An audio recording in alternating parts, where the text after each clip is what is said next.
The pound's up, the pound's down. The dollar's soaring, the dollar's plunging. But why? What moves currency markets? Why do exchange rates fluctuate, often dramatically? The answer is supply and demand. But what drives supply and demand?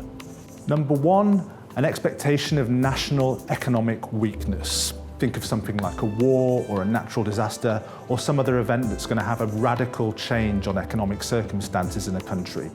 A good example would be the Brexit vote, which led to expectations that the UK economy was going to be permanently smaller than previously thought.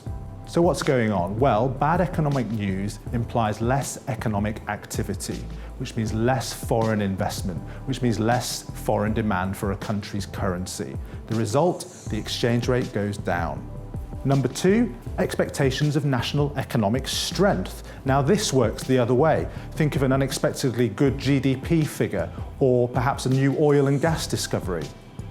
Sometimes it's in response to a political decision. Think of the dollar's reaction to Donald Trump's election victory in 2016, which came after he'd promised a large tax cut and a significant infrastructure spending splurge, all things expected, at least in the short term, to raise US GDP.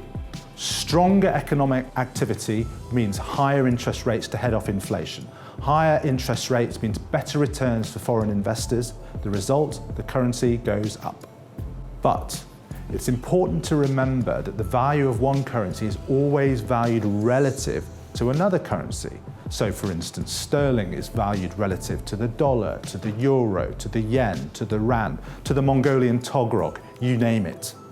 So if the value of another currency rises, that means the value of yours can go down, even if nothing substantive has changed about the economic outlook for your own country.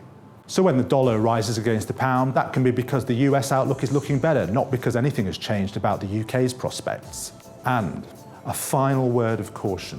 Do not make the mistake of assuming that every currency move is the result of a careful assessment by traders and financial investors of underlying economic conditions.